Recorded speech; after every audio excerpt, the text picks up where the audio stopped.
दोस्तों, क्या आपने कभी ध्यान दिया है कि इस दुनिया में सबसे अमीर और सबसे गरीब इंसान को भी एक चीज बराबर मिलती है, और वो है समय।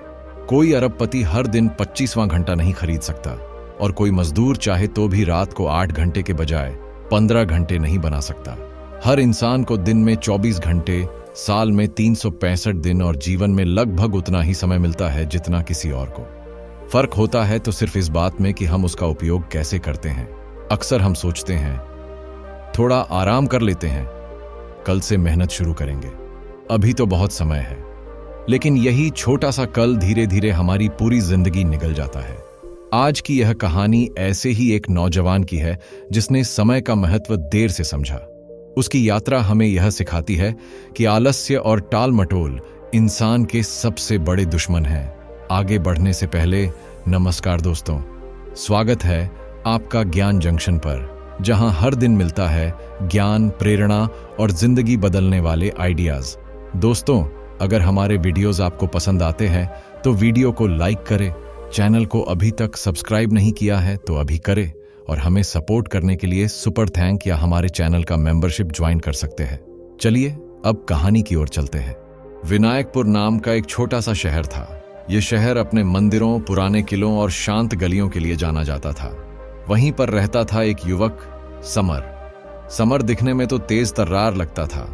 उसकी आंखों में चमक थी, चेहरा आत्मविश्वास से भरा था, लेकिन भीतर से उसका सबसे बड़ा दुश्मन था आलस्य। उसका आलस्य इतना गहरा था कि लोग मजाक में उसे स्लो मोशन समर कहकर चिढ़ाते थे। हर काम को वह टाल देता। अगर कोई उससे पूछता, समर, कॉलेज का प्रोजेक्ट कब तक पूरा करोगे, तो वह मुस्कुराकर कहता, कल से शुरू कर दूंगा। अगर माँ उसे पढ़ाई के लिए डांटती तो वह बड़े बेफिक्र लहजे में कह देता, अभी तो बहुत टाइम है माँ, एग्जाम में देख लेना। उसके माता पिता जानते थे कि उनका बेटा समझदार है, दिमाग तेज है, लेकिन उसकी यही आदत उसकी पूरी जिंदगी बर्बाद कर सकती है। वे रोज उसे समझाते, बेटा, समय सबसे बड़ी पूंजी है, इसे खो दिया तो फिर कभी वापस नहीं आएगा। लेकिन समर को लगता कि यह सब पुरानी पीढ़ी की बातें हैं। उसके लिए फोन, रील्स, दोस्तों के साथ गपशप ही असली दुनिया थी। कॉलेज में जब भी वह क्लास जाता तो दोस्त उससे पूछते, भाई आज लेक्चर में बैठेंगे क्या? और वह हंसकर कहता, लेक्चर? अरे वो तो रिकॉर्ड हो जाएगा, नेट पर मिल जाएगा, अभी तो चाय पीते हैं। धीरे धीरे उसकी यही आदतें उसकी पढ़ाई को निगलने लगीं। परीक्षा पास तो हो जाता, लेकिन बस जैसे तैसे। उसके दोस्त रात रात भर पढ़ते, प्रैक्टिकल करते, आगे की तैयारी करते, पर समर मोबाइल पर गेम खेलते खेलते नींद में डूब जाता। फिर एक दिन उसका सबसे करीबी दोस्त अभिषेक ने कॉल किया। उसकी आवाज में खुशी साफ झलक रही थी। वह बोला, समर भाई, मुझे एक बड़ी कंपनी में नौकरी मिल गई, ट्रेनिंग अगले हफ्ते से शुरू है। फोन कटते ही समर के चेहरे का रंग उड़ गया, उसका दिल डूब गया। उसने खुद से कहा, मैं ही क्यों हमेशा पीछे रह जाता हूं? मेरे सारे दोस्त आगे निकल रहे हैं और मैं वहीं का वहीं खड़ा हूं। उसने पहली बार महसूस किया कि आलस्य ने उसकी पीठ पर अदृश्य बेड़ियां बांध दी हैं। उस रात वह करवटें बदलता रहा, आंखें खुली रहती, छत को घूरता रहता, लेकिन उसके अंदर कोई ठोस बदलाव नहीं आया। अगले दिन बेचैनी इतनी बढ़ी कि वह कॉलेज छोड़कर शहर के पुराने घाट पर चला गया। वहां नदी का शांत पानी बह रहा था। पीपल के पेड़ के नीचे एक वृद्ध सन्यासी ध्यान में लीन थे। समर उनके पास जाकर बैठ गया और धीरे से बोला, गुरुदेव, मेरी मदद कीजिए, मैं हार गया हूं, मेरी जिंदगी बर्बाद हो रही है। सन्यासी ने धीरे से आंखें खोली। उनकी आंखों में गहरी शांति थी, जैसे वहां से नदी की लहरें भी सुकून पा रही हों। उन्होंने मुस्कुराकर कहा, वत्स, तुम्हारी समस्या यह नहीं है कि तुम्हारे पास अवसर नहीं है, समस्या यह है कि तुम समय को पहचानते नहीं। आलस्य तुम्हारा सबसे बड़ा शत्रु है। सुनो, मैं तुम्हें एक कथा सुनाता हूं। सन्यासी ने बोलना शुरू किया। उनकी आवाज गहरी, धीमी और रहस्यमयी थी, जैसे हर शब्द सीधे दिल में उतर रहा हो। बहुत समय पहले राजनगर में एक दयालु राजा हुआ करता था। एक दिन उसके पास एक गरीब आदमी पहुंचा। उसका नाम था मोहन। उसका शरीर कमजोर था, कपड़े फटे थे और आंखों में थकान झलक रही थी। वह बोला, महाराज, मैं कई दिनों से भूखा हूं, कोई काम नहीं मिल रहा। राजा को दया आई। उन्होंने कहा, आज का पूरा दिन तुम्हारा है। सूरज ढलने से पहले मेरे खजाने से जितना सोना ले जा सको सब तुम्हारा होगा। लेकिन याद रखना, सूर्यास्त के बाद महल का दरवाजा हमेशा के लिए बंद हो जाएगा। मोहन की आंखें चमक उठीं। उसने सोचा, अब मेरी किस्मत बदल जाएगी। सन्यासी कुछ पल चुप हुए। नदी की लहरें धीरे धीरे बह रही थीं और हवा में पीपल के पत्ते सरसराए। समर मंत्रमुग्ध होकर सुन रहा था। उसे लग रहा था जैसे यह कहानी सिर्फ मोहन की नहीं, बल्कि कहीं ना कहीं उसकी अपनी भी है। मोहन की आंखों में उम्मीद की चमक थी। उसने राजा के पैरों को छुआ और खुशी से लगभग भागता हुआ अपने घर की ओर निकल पड़ा। रास्ते भर उसके मन में सिर्फ एक ही ख्याल घूम रहा था, अब मेरी जिंदगी बदल जाएगी। अब मुझे भूख, गरीबी और दूसरों की दया का सामना नहीं करना पड़ेगा। हर कदम पर उसे लगता जैसे सामने सोने की चमक बिखरी हो। घर पहुंचते ही उसने जोर से अपनी पत्नी को पुकारा। पत्नी बाहर आई तो मोहन का चेहरा देखकर चौंक गई। उसकी आंखें चमक रही थीं, होंठ मुस्कुरा रहे थे और शरीर कांप रहा था। उसने पूछा, क्या हुआ? क्यों इतने खुश नजर आ रहे हो? मोहन हांफते हुए बोला, सुनो, राजा ने मुझे एक अद्भुत मौका दिया है। आज पूरा दिन मेरा है। सूर्यास्त से पहले जितना सोना मैं महल से उठा सकता हूं सब मेरा हो जाएगा। पत्नी के कानों को जैसे विश्वास ही नहीं हुआ। उसने आंखें फैलाकर कहा, सच कह रहे हो? तो फिर अब भी क्यों रुके हो?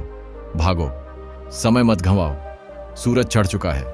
लेकिन मोहन ने माथे पर हाथ रखा और हंसते हुए बोला, अरे मुझे बहुत भूख लगी है। पेट में कुछ नहीं है। खाली पेट कैसे दौड़ूं? पहले थोड़ा खाना खा लूं, फिर मजे से जाऊंगा। पत्नी ने चिंतित होकर कहा, अरे मूर्ख, यह वक्त खाने का नहीं है। जब सोना हाथ में आ जाएगा तो रोज दावतें होंगी। अभी का हर पल कीमती है। मोहन ने लापरवाही से हाथ हिलाया और बोला, इतनी भी जल्दी किस बात की है? अभी पूरा दिन पड़ा है। राजा ने कहा है सूरज ढलने से पहले लौट आना। अभी तो सुबह का वक्त है। वह बैठ गया और खाने के लिए थाली मांगी। पत्नी रोते रोते रसोई में गई और जल्दी जल्दी रोटियां सेंकी। लेकिन मोहन हर निवाला ऐसे खा रहा था जैसे यह उसका आखिरी शाही भोज हो। धीरे धीरे, मजे से, बिना किसी चिंता के। पत्नी बेचैन हो रही थी। उसकी आंखें बार बार बाहर सूरज की तरफ उठ रही थीं। खाना खत्म हुआ तो पत्नी ने कहा, अब भागो, समय निकल रहा है। लेकिन मोहन ने जम्हाई लेते हुए कहा, बहुत थक गया हूं, थोड़ा आराम कर लूं, फिर भागता हुआ जाऊंगा। आधा घंटा सो लूंगा तो शरीर में ताकत आ जाएगी। पत्नी चीख कर बोली, तुम्हें समझ नहीं आता क्या? यह सोने का मौका है, सोने की नींद का नहीं। लेकिन मोहन ने सुनने की बजाय खटिया पर लेटकर आंखें मूंद लीं। उसका इरादा तो आधे घंटे की नींद लेने का था, पर आंखें बंद होते ही वह गहरी नींद में डूब गया। 2 घंटे ऐसे बीत गए जैसे पल भर हों। जब उसकी नींद टूटी तो सूरज काफी ऊपर चढ़ चुका था। वह हड़बड़ा कर उठा, माथे पर पसीना था। जल्दी से पानी पिया और महल की ओर दौड़ पड़ा। मन में अब भी उम्मीद थी। सोच रहा था, कोई बात नहीं, अब भी समय है, मैं सब कुछ पा सकता हूं। लेकिन रास्ता आसान नहीं था। धूप तेज थी, गर्म हवाएं चल रही थीं। वह दौड़ते दौड़ते पसीने से तर हो गया। तभी उसकी नजर एक बड़े पेड़ पर पड़ी। घनी छांव और हल्की हवा चल रही थी। उसने सोचा, बहुत गर्मी है, जरा 2 मिनट बैठ लूं, फिर निकलता हूं। वह पेड़ के नीचे बैठ गया। हवा इतनी ठंडी और सुकून देने वाली थी कि उसका शरीर ढीला पड़ गया। आंखें भारी हो गईं। उसने खुद से कहा, बस 5 मिनट, फिर निकलूंगा। लेकिन वह 5 मिनट गहरी नींद में बदल गए। 4 घंटे बीत गए। जब उसकी आंख खुली तो आसमान का रंग बदल चुका था। सूरज ढलने की ओर था। उसने आंखें मलते ही चीख मारी, हे भगवान, मैंने इतना वक्त क्यों गंवा दिया? अब उसका दिल तेजी से धड़क रहा था। वह उठकर दौड़ पड़ा। उसके पैर कांप रहे थे, गला सूख रहा था। रास्ते में वह कई लोगों से टकराया, लेकिन उसे परवाह नहीं थी। बस एक ही ख्याल था, महल तक पहुंच जाऊं, सूरज पूरी तरह ढले उससे पहले। महल की ऊंची दीवारें सामने दिखीं। पहरेदार दरवाजा बंद करने की तैयारी कर रहे थे। मोहन चिल्लाया, रुको, रुको, मैं आ गया हूं। उसके कदम लड़खड़ाए, लेकिन वह दौड़ता रहा। दरवाजा बंद होते होते वह पहुंच गया। उसने पूरी ताकत से धक्का दिया, लेकिन भारी दरवाजा बंद हो चुका था। वह जमीन पर गिर पड़ा, हाथ जोड़कर रोने लगा। बस एक मौका दे दो, थोड़ा सा सोना लेने दो। उसकी आवाज कांप रही थी, आंसू बह रहे थे, लेकिन पहरेदार ने सख्ती से कहा, माफ करो, समय समाप्त हो गया है। आदेश स्पष्ट है, सूर्यास्त के बाद कोई अंदर नहीं जा सकता। मोहन वहीं दरवाजे पर लेट गया। उसकी आंखों से आंसू लगातार बहते रहे। वह समझ नहीं पा रहा था कि खुद को कोसे, किस्मत को दोष दे, या उस नींद को जिसने उसका सब कुछ छीन लिया। उसने अपने ही हाथों अपनी गरीबी को हमेशा के लिए पक्का कर दिया था, सिर्फ इसलिए कि उसने समय की कदर नहीं की। सन्यासी ने यह कथा सुनाकर समर की ओर देखा। उनकी आंखें गहरी थीं और शब्दों में अदृश्य शक्ति थी। समर के पास कोई शब्द नहीं बचे। उसका दिल भीतर तक कांप चुका था। सन्यासी बोले, वत्स, वही गलती तुम कर रहे हो। तुम सोचते हो कि समय बहुत है, लेकिन समय कभी किसी के लिए रुकता नहीं। या तो तुम समय के साथ चलो या समय तुम्हें छोड़ देगा। समर चुप था, उसका सिर झुका हुआ था। उस पल उसे महसूस हुआ कि यह कहानी मोहन की नहीं, उसकी अपनी है। समर के भीतर कुछ टूट गया था, लेकिन उसी टूटन के बीच एक नई ऊर्जा भी जन्म ले रही थी। उसने धीरे से सिर उठाया, सन्यासी की आंखों में देखा और कहा, गुरुदेव, अब मैं समझ गया। अब एक भी पल बर्बाद नहीं करूंगा। आपने मेरी आंखें खोल दी। सन्यासी मुस्कुराए। वे कुछ बोले नहीं, बस शांत भाव से उसकी ओर देखते रहे। उस मौन में भी गहरी शिक्षा छिपी थी। समर ने हाथ जोड़कर प्रणाम किया और वहां से चला गया। उस रात उसने तय कर लिया कि कल सुबह से उसकी जिंदगी अलग होगी। पहली बार उसके दिल ने सच्चे मन से यह निश्चय किया था। अगली सुबह जब सूरज की पहली किरण शहर की छतों को सुनहरी बना रही थी, समर की आंखें खुल गईं। उसने घड़ी देखी। यह वही समय था जब अक्सर वह नींद में होता था, लेकिन आज वह बिस्तर से तुरंत उठ गया। उसने मोबाइल की ओर देखा, जहां रोज की तरह नोटिफिकेशन चमक रहे थे, लेकिन आज उसने उसे हाथ तक नहीं लगाया। वह बालकनी में गया, गहरी सांस ली और आसमान की ओर देखा। भीतर से एक सुकून मिला, जैसे कई सालों बाद उसने सच में सूरज को उगते हुए देखा हो। उसने वही किया जो सन्यासी ने सिखाया था। बैठकर आंखें बंद की और अपनी सांसों पर ध्यान लगाया। कुछ ही मिनटों में उसका मन हल्का लगने लगा। उसे महसूस हुआ कि उसके भीतर एक नई शक्ति जन्म ले रही है। उसने उसी दिन एक सख्त दिनचर्या बना ली। सुबह ध्यान, फिर पढ़ाई, हर काम समय पर। उसने तय किया कि आलस्य को अपनी जिंदगी से बाहर निकाल फेंकेगा। शुरुआत आसान नहीं थी। हर बार जब मोबाइल उठाने का मन करता या नींद उसे खींचती, तो वह आंखें बंद करके वही कथा याद करता। उसे मोहन याद आता, जो सोने का खजाना छोड़कर नींद के कारण खाली हाथ रह गया। ये विचार उसे झकझोर देता और वह तुरंत उठ खड़ा होता। धीरे धीरे उसका मन पढ़ाई में लगने लगा। नोट्स जो महीनों से अलमारी में बंद पड़े थे, उसने खोले और मेहनत से पढ़ना शुरू किया। जब भी थकान आती, वह खुद से कहता, यह पल लौट कर नहीं आएगा। अभी मेहनत कर, वरना बाद में पछतावे के आंसू रोने पड़ेंगे। कई हफ्तों की निरंतर मेहनत के बाद उसके भीतर आत्मविश्वास लौट आया। अब वह पहले वाला लापरवाह समर नहीं था। फिर परीक्षा का दिन आया। जब वह परीक्षा हॉल में पहुंचा, तो उसके चेहरे पर एक अजीब सी शांति थी। उसने पन्ने पलटे और पाया कि हर सवाल का जवाब उसे आता है। उसने मुस्कुराकर कलम उठाई और लिखना शुरू किया। दिन गुजरे और रिजल्ट आया। जब कॉलेज के नोटिस बोर्ड पर नतीजे चिपकाए गए, तो भीड़ उमड़ पड़ी। समर भी वहां पहुंचा। उसका दिल जोर जोर से धड़क रहा था। उसने अपना नाम ढूंढना शुरू किया और तभी उसकी आंखें चौंधिया गईं। उसका नाम कॉलेज के टॉप 3 छात्रों में था। समर वहीं खड़ा रह गया। उसे विश्वास ही नहीं हो रहा था कि जो लड़का हर काम कल पर टालता था, वहीं आज सबके सामने मिसाल बन चुका है। दोस्त जो पहले उसे आलसी और निकम्मा कहते थे, अब आकर पूछ रहे थे, यार तुमने ये कैसे किया? तुम्हारा राज क्या है? समर ने बस मुस्कुराकर कहा, राज कुछ नहीं, बस एक ही मंत्र है, समय की कदर करो। उसने सोचा कि अब वह फिर से घाट पर जाकर उस सन्यासी को धन्यवाद देगा। अगले दिन वह पीपल के पेड़ के नीचे पहुंचा, लेकिन वहां कोई नहीं था।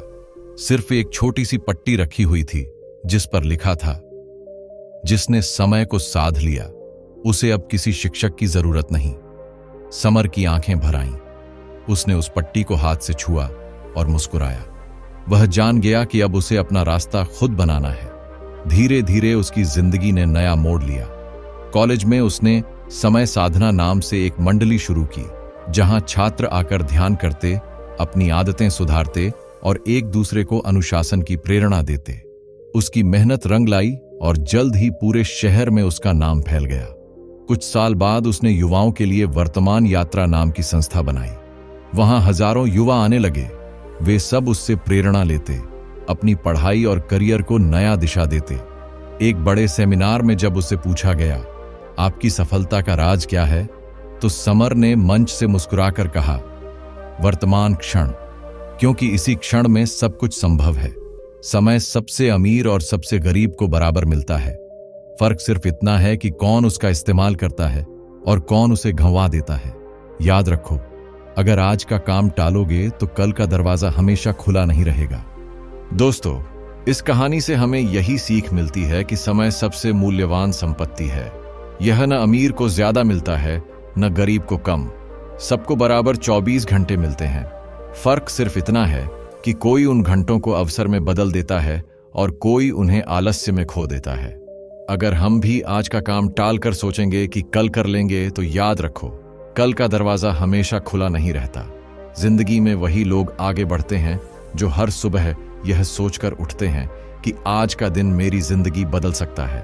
तो उठो, जागो और समय को साधो, क्योंकि जो समय आज है वही तुम्हारी कल की किस्मत बनाएगा। अगर यह कहानी आपको प्रेरणादायक लगी हो तो इसे अपने दोस्तों के साथ जरूर शेयर कीजिए। शायद आपकी वजह से किसी की जिंदगी बदल जाए। और ऐसी ही और कहानियों के लिए हमारे ज्ञान जंक्शन को सब्सक्राइब करना और बेल आइकन दबाना मत भूलिएगा, ताकि अगली कहानी सबसे पहले आप तक पहुंचे। मिलते हैं अगली कहानी में। तब तक याद रखो, वक्त को मत गंवाओ, वरना वक्त तुम्हें गंवा देगा। धन्यवाद।